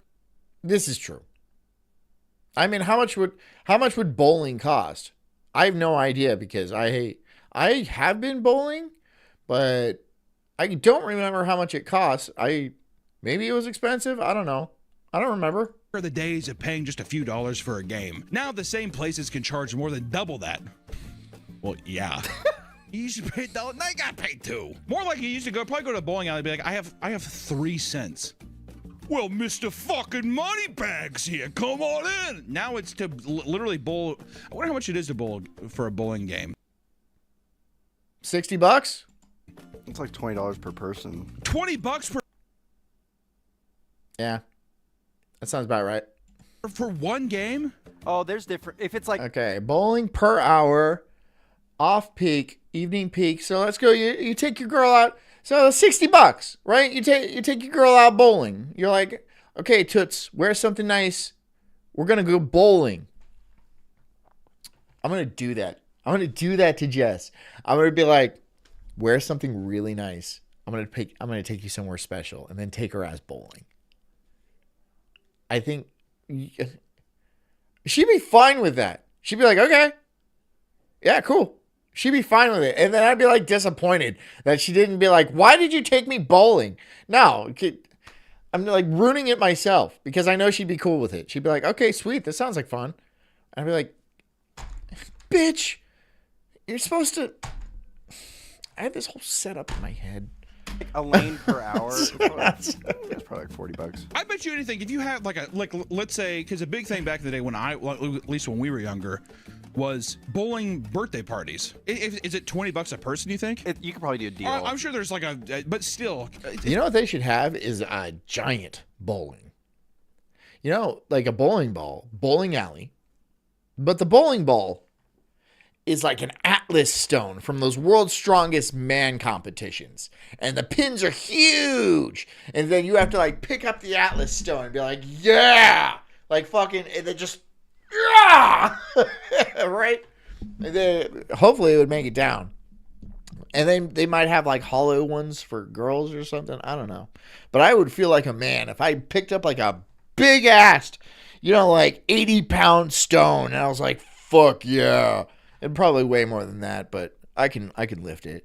And I just fucking, right? Puts a giant hole in the floor. It's probably like over $100 to take my fucking ugly ass fat kids. Be like, you guys want to get cheeseburgers? Do some bowling? Probably like $500, $800. Oh my god! I bet you it is $1,000 for that many a big treasure trove of just ugly Midwest kids. Oh fuck! Just take it. Just stay in the corner though. Put up a tarp around them. You see, all you can see is just the balls going down the lanes. Oh yeah, strike! And the silhouettes of like goblins dancing. Well, hold on. Bhutan says if I had a nickel for every free bowling ball I've gotten because someone had one collecting dust, I'd have at least a quarter. So you've gotten 5 bowling balls from somebody. You've just gotten free bowling. You know how many free bowling balls I've gotten? Exactly 0 free bowling balls. I've gotten 0 free bowling balls. I would like to get a free bowling ball just so I had a bowling ball. I would put it up on my mantle as a conversation piece. They'd be like, what's with this bowling ball? Were you like a big bowler? I'd be like, no. And then just move on with the conversation and not elaborate at all. It'd be insanely confusing for them. And that would bring me joy. You see, that would bring me a little grin on my face. I'd be,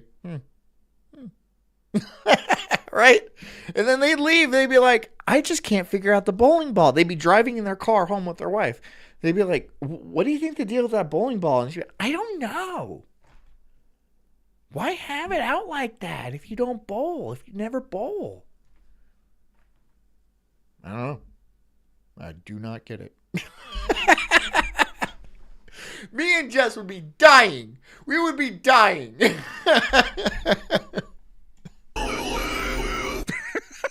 We would be dying. Check your P.O. box. Also, 80 pounds is not that much weight to lift.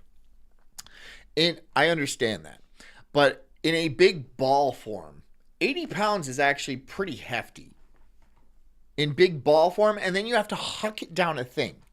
Trust me, I can lift things. I can lift a lot of things. I'm very strong. I understand what 80 pounds is. Happy birthday, Tommy! Are you going to send me a bowling ball? I'm sorry, that first part, check your P.O. box. Are you going to send me a bowling ball now? You're going to pay for shipping and handling. To send me a bowling ball? Please do. Oh my God, please do that. Please do that. Honey, Bhutan's going to send us a bowling ball. Okay, she says.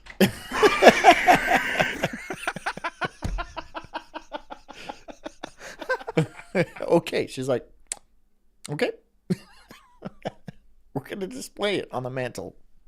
It's going to be a centerpiece. Often you have to I'm like, yeah, this is a bowling ball. And that'll be it. That's everything I'm going to say. People are going to ask about it. That's all I'm going to say. And what? I'm going to fucking blow people's minds. Reserve the lane for an hour rather than just pay for an individual game. Because once again, they want you to get the fuck out of there. Yep, exactly. Which also, an hour, if you have like 6 people on the same lane, no conversating. It's like, go.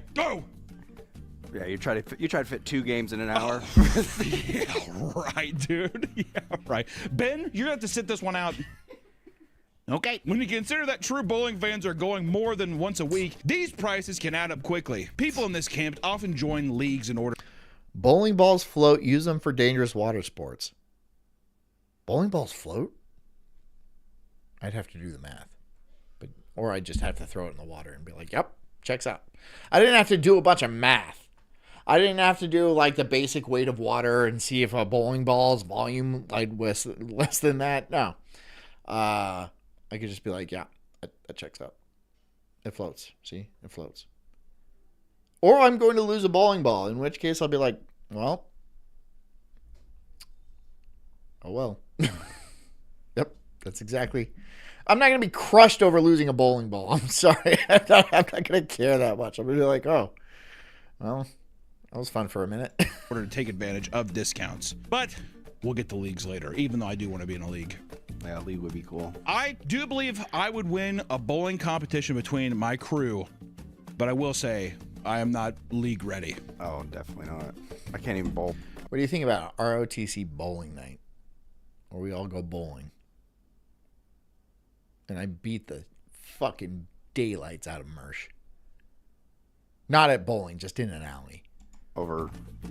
I just beat the fuck out of him. For no reason. It's not. No. If I bowled 200, I would lose my fucking mind. I'm pretty happy with 100, honestly. If I hit 100, I'm like, all right, triple digits. I could barely hit 100. Same. What's your mailbox address? That's what's going to make the competition. There, dude. It's that right there. Screenshot it. And that says P.O. Box 311. So good. How's our check-in? Check-in. But if you do send it, tell me when it arrives. I don't check it often. On the game. If he gets another spare or a strike here, I'm killing myself. We all commit original suicide. Do it!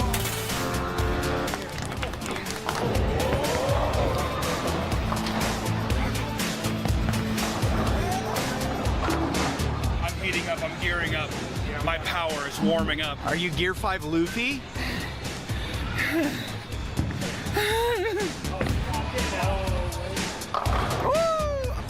I've had the same bowling ball for almost 30 years. Bought it for like $35 from Kmart. Kmart? Is Kmart even a thing anymore? Is Kmart? And how do you have a 30-year? You're old as shit, Knob. How much are bowling balls now? And why would you buy a bowling ball? And let me guess, it's only 8 pounds. Knob, it's only 8 pounds because you got weak little bird girl wrists. I bet you do. I bet you got little bitch wrists. Nice. Nice. Ah, boo. You guys suck. Consistent, though. Oh, there we go. Spit on that thing. Hey guys, what a dead meme. I hope I'm doing good. Future Hunter, I hope you're doing okay. What a dead meme. Spit on that thing. That was hot for 2 weeks. I don't know. What a whirlwind adventure. The Haley Welch story. What a whirlwind adventure that was. She said something crude on a camera. It went viral. She became famous, hustled a bunch of people, rug pulled, bought a mansion, disappeared. Oh, and now she's being investigated by the FCC.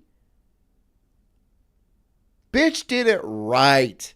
She did it right. I don't care what you say about hell. Well, she's doing OnlyFans now too. God, is she some sort of deity? Is she some sort of goddess in human form? I could not have done that better myself. I couldn't have done. Seriously, bravo to Haley Welch, because that is the That is the most meteoric rise / catastrophic downfall within a year that I've ever heard of. That's for the history books right there. Bravo, Haley. Oh my God, I wish I could have her on my show. But I don't want to listen to the things she say because I think she's fucking stupid. If you're winning, I'm... Not as an insult. I just think she's really not that smart. Which is fine. It's okay. You don't have to be smart. Not everybody has to be smart. Editor put a gun to my head. Regardless, many passionate bowlers are being priced. Knob says it was 10 pounds. I was very skinny.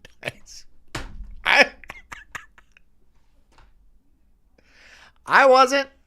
I was fucking buff in high school too. Bhutan.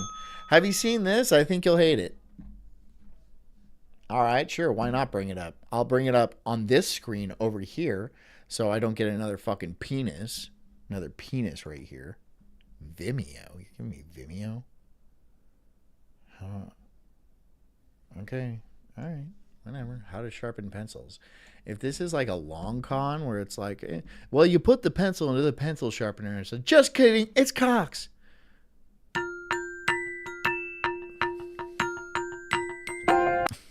Fuck off, Knob. No, I was not fat. I was not fat.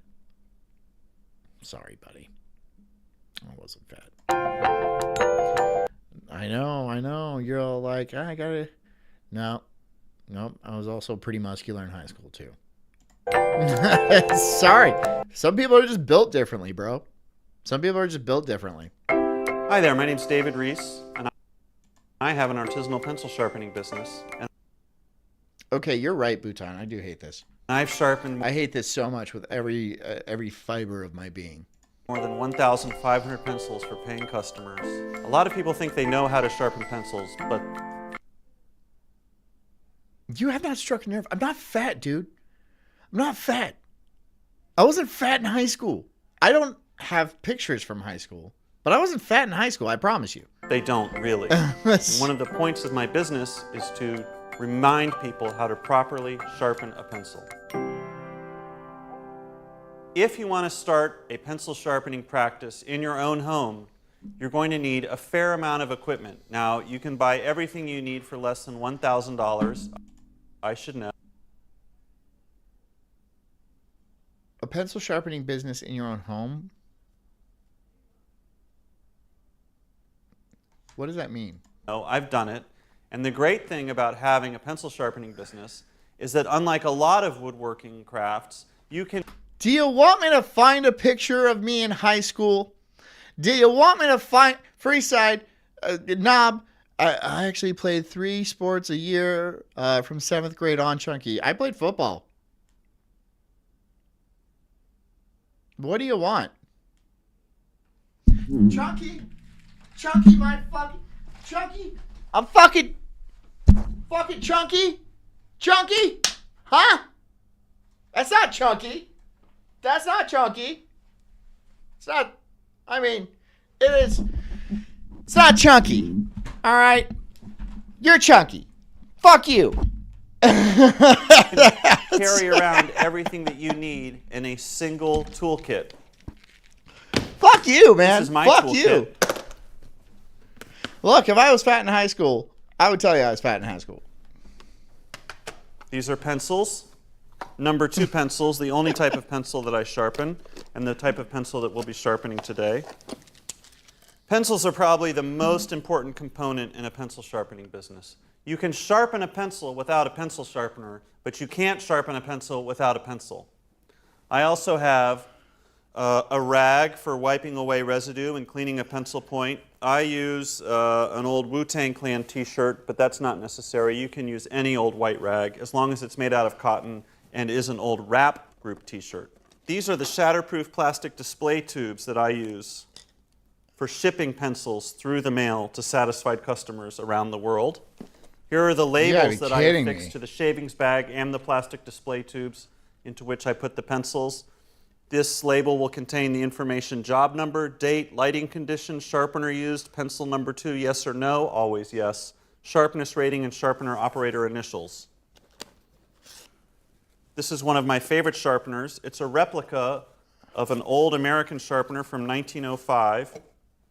The way it works is pretty obvious. This is how someone in an office might have sharpened a pencil more than 100 years ago.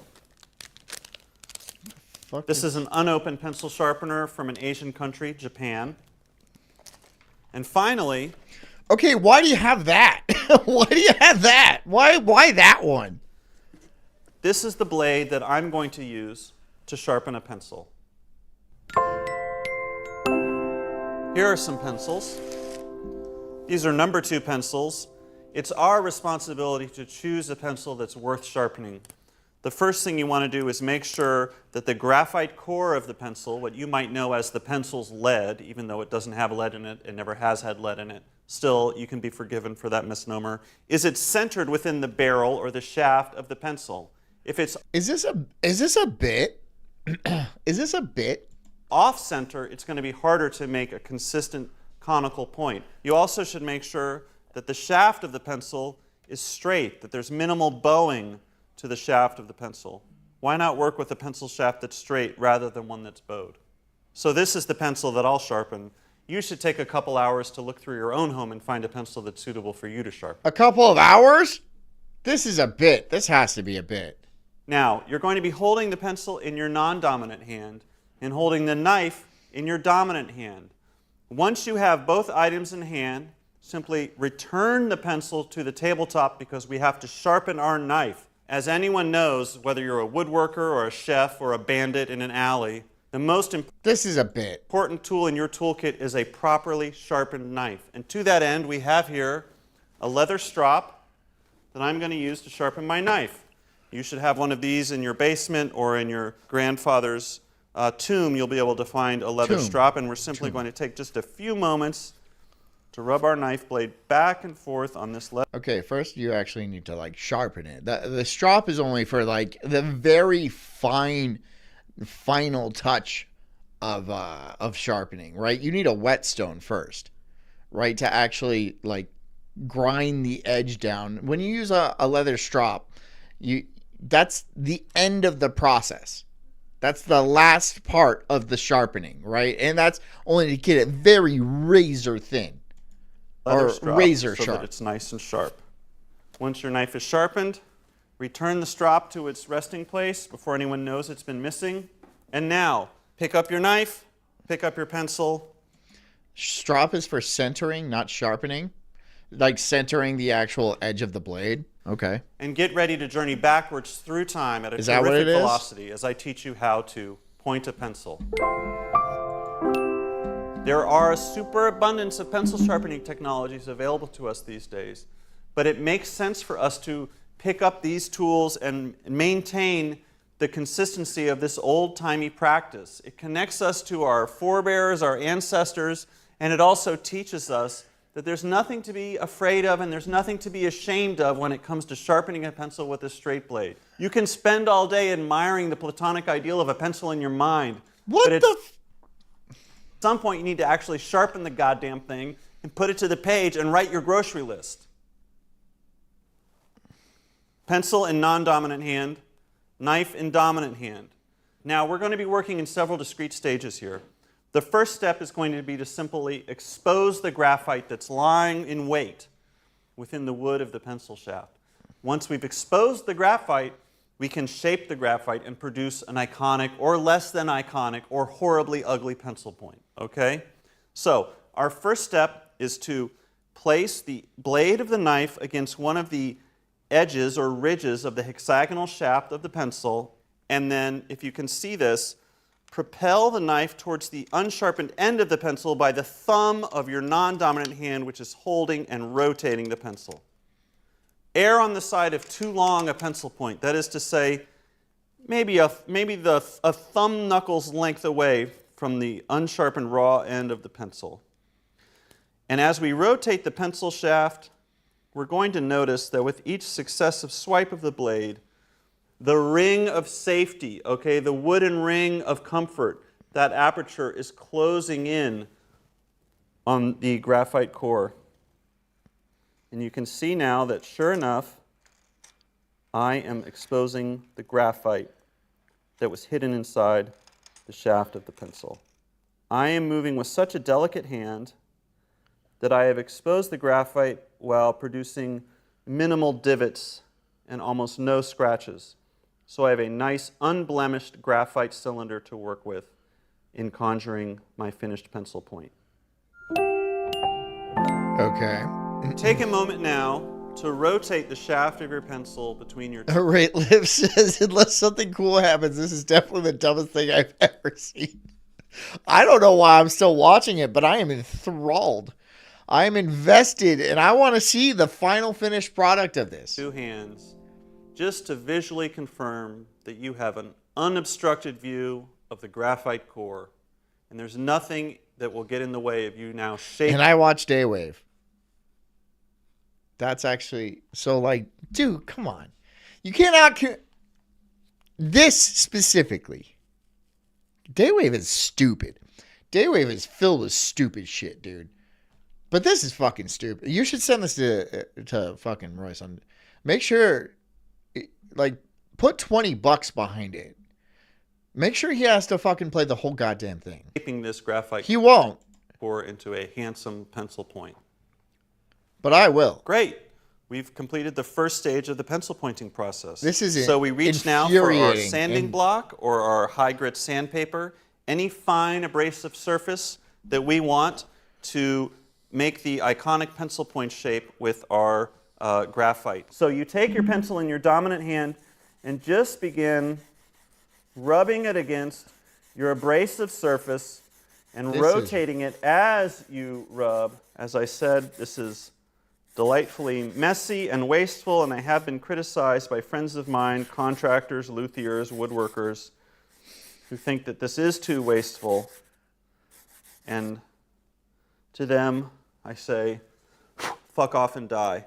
Okay, and every so often you should take your rag and clean it off and check in with your pencil point and see what you're dealing with. So here again, if you were to pick up this pencil on a crowded desktop, you would say two things. You would say, oh, how delightful, a properly sharpened pencil just when I need it most. And then you would say, as you rotated the pencil and admired it looks like shit. Certain hardscrabble authenticity in its shaping, you would say, well, here's one pencil that definitely wasn't shaped by an electric pencil sharpener, and dare I say wasn't even shaped by a single burr hand crank sharpener, not to mention a double burr hand crank sharpener.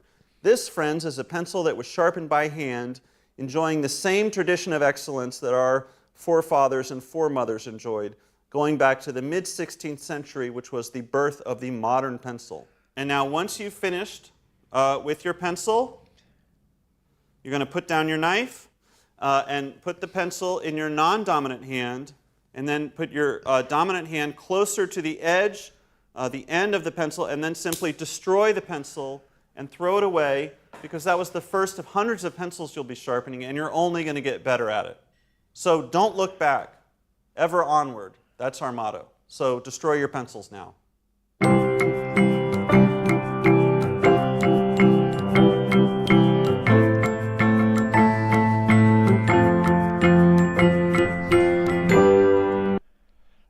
All right. So should I try it? Should I sharpen a pencil? No, because I don't have a pencil anywhere in my house. Priced out, unable to get deep into the sport because it's simply not as affordable. It's by no means a rich man's sport, but there are endless conversations and rants online about how their local bowling spot charges an arm and a leg, which is once again it's people being like, hey, it used to be this. Shut the fuck up, old man. We're all going through it. It's not accurate to say that bowling is dead. However, even better, the demographic actually seems to be shifting more on the younger side, with many high schools seeing a surge in players aiming at a higher... Wait. Okay, so you're telling me Gen Z is not only getting more racist and homophobic, they're also going back to bowling? What? What? Yes, Bhutan, thank you. I thoroughly enjoyed the pencil video. I thoroughly enjoyed that. Thank you. What would you do if your son came home? He's like, Dad, I joined the bowling team. Give him a high five. Give him a cigar and a shot of whiskey. You're a man now. That's awesome. You know what this is? It's called Jameson. There you go. That's your new middle name. I like Ezekiel. It's Jameson. Boy, don't make me get the belt. Casual abuse. Do you think child abuse is going to come back in vogue? Like, is it going to be as normalized as it used to be? Because, yeah, back in the day, it'd be like, excuse me, guys, for a second. You just hear, like, all right, sorry about it. You know how it is. And everyone's like, I get it. Well, people don't even spank. I get it. They don't shut the fuck up, and they're constantly jumping around, and you just want to get drunk and beat something. So you gotta start small. You gotta work your way up. They're gonna get big eventually, so you better start beating them now, because you want to be strong enough when they get bigger to beat them then. They're kids anymore, right?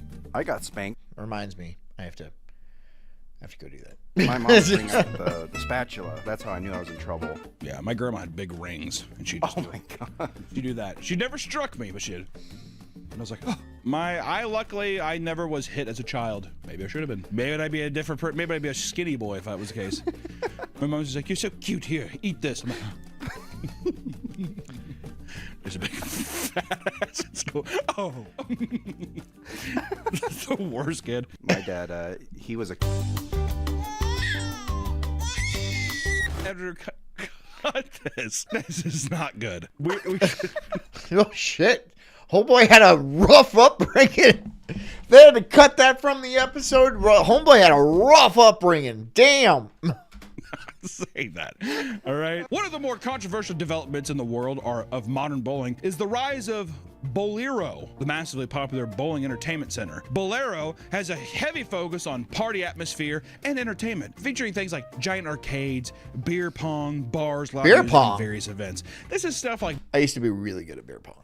I used to be the guy. I used to be the guy at beer pong. I would just laser them in. I was main good. event. That's a big chain I see. Which also, that'd be a good video. We need to do like rank big arcades, adult arcades. Yeah. Dave and Buster's, main event. Chuck's Arcade. Is there a Chuck's Arcade around here? There's a Chuck's Arcade around us? Yeah. Really? Yeah, about an hour away. Wow, I did not know. I was gonna say we should just be like, or we could just pretend we could just get drunk out in the parking lot of Chuck E. Cheese and go inside.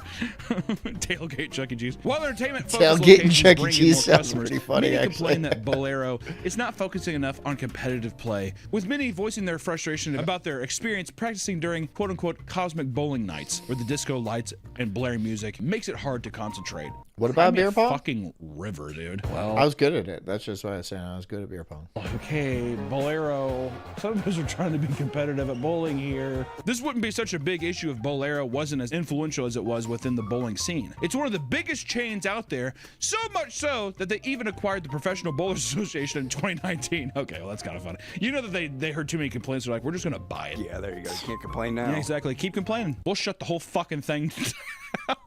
While you'd think this would result in more attention being directed towards serious bowlers, that couldn't be farther from the truth. Bolero currently has 365 locations across the country, many of them once being cherished mom-and-pop locations that were bought out by the company after years of struggling to keep up with their own cost, which I'll tell you that's kind of sad. Sign over your life to Bolero. Many locations would have been shut down anyways, but people still aren't happy because... I would buy an old bowling alley just to have an old bowling alley. I wouldn't fix it up. I'd be like, this is mine. This is where I hang out. Those that are replaced are... As like a lair. You know, in the 90s, how like, you know, they always had like the cool kid hangout. And there was always like skate ramps and stuff. And people would be like skating and be like, wow, this is where you guys hang out? And they're like, yeah, this is the place. Welcome to the Eagle's Nest, bro. I would just have a bowling alley. Nobody would be there. It sounds lamer, because it definitely will be a lot lamer. Met with a significantly it would be a lot process lamer and overall lower quality experience for traditional bowlers. And because their focus is probably... At least I'm honest, you know.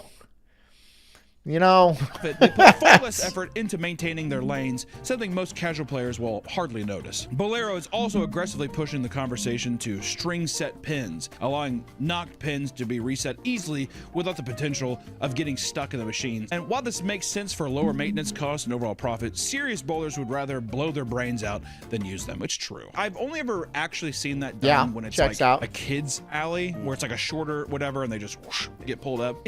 I would not. I don't know. I don't know why. John flipping around a butterfly knife in a abandoned bowling alley. But yep, this is what I do now. I'm really good at it. It's cheap. It's so lame.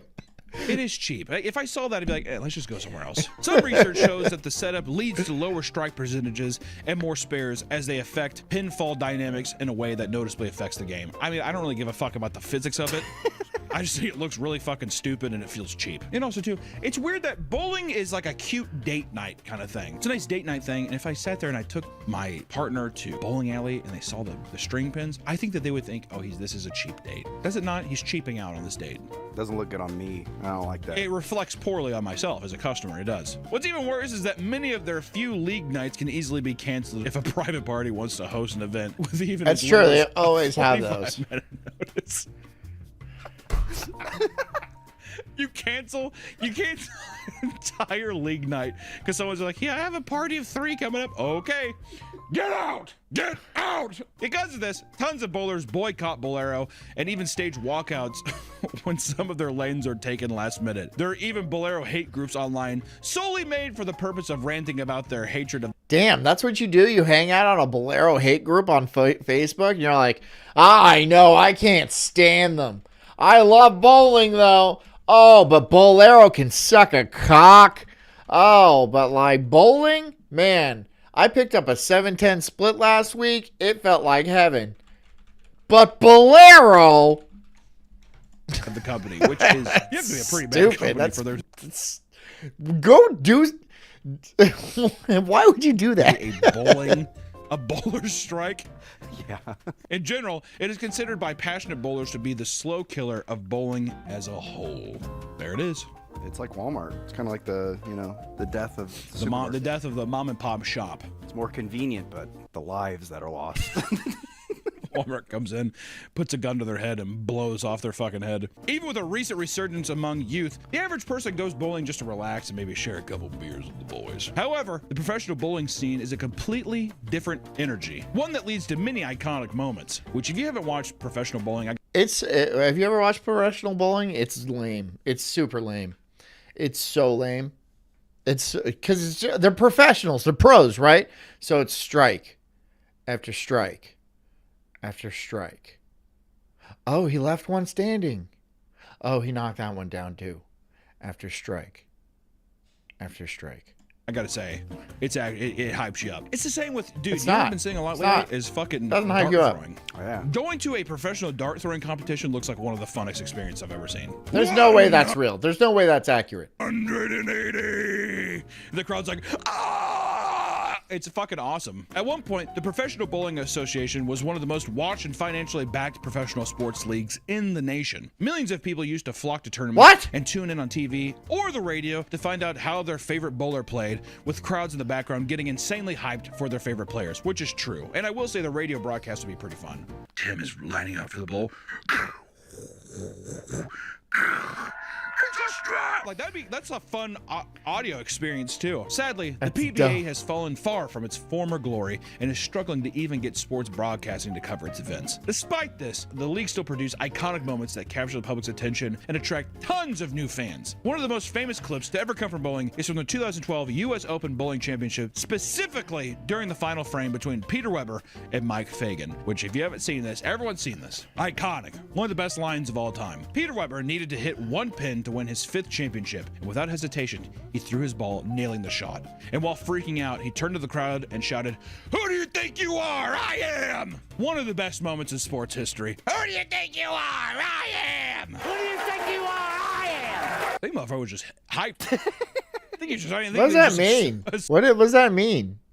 surge of emotion. The thrill of A friend's dad was a professional bowler? That's cool. Adrenaline caused him to mix up his words and blurt out a sentence that really didn't make any fucking sense. Instead of saying, "Who do you think you are?" with me in my house, he said, "Who do you think you are? I am." Which also, I prefer the latter, if I'm being honest. Who do you think you are at my house? I mean, I get it of being like, you're coming into my house thinking that you can beat me, right? Who do you think you are? I am. So funny. Who do you think you are? I am. Kind of makes you be like, okay, yeah. What? Like, it confuses you. You're startled. There's all kinds of stuff. The clip of Peter shouting would go mega viral and become a meme that haunts him everywhere he goes, with fans now yelling at him at tournaments. In an interview with Barstool, he clarified what he meant to say and said it was actually directed at a 12-year-old boy in the stands who had been heckling him throughout the entire game, which makes this so a 12-year-old kid. much better. If you thought that this was Weber's only famous clip, you'd be dead wrong. Ow. He's also known for the most embarrassing moment in all of bowling history. After winning the 1991 U.S. Open, Pete was brought to the front and given his trophy and a check for $40,000 in a green jacket as if it's the Masters. It's pretty funny. However, as they were rolling to the credits, Pete hoisted the trophy above his head and it fell apart, landed on the ground, and was smashed all to pieces. Instead of cutting away, the camera zoomed in on Pete's disappointed face as the credits rolled. The credits were rolling as if it was like a sad anime. It was fucked up. Those who were standing around him awkwardly patted his shoulder as he stood there looking at his broken trophy. Good, I'm glad.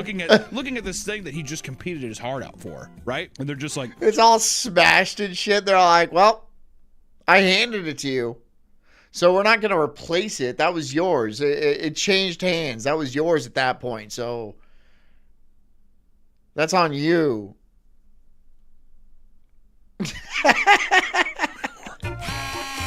That is so funny, dude. That's like the funniest shit that could possibly happen. Anyways, we're done here. We're done, boys. We're done with this week. I hope you guys have a good weekend. Yeah, have a good weekend. I will see you guys on Monday, not on Daywave because I'm doing other things, but I am going to be on Alan's fucking show. Alan Robert? I'm going to be on Alan's show at 1. But I'll be back here on the Sulk stream. So I hope you guys come and hang out with me on Monday on the Sulk stream. It'd be cool if you did. If you don't, then I guess you're gay, and then that's how you tell me. Which is like, wow, that's how you tell me? Okay. I don't know. Okay. Whatever. You do you. Anyways, thanks for coming. Be strong, be brave, be good cult members. Until I see you then, drink a lot of water, get a good night's sleep, and take care of yourselves. Because I care about you too. I'll see you guys on Monday. Love you. Bye.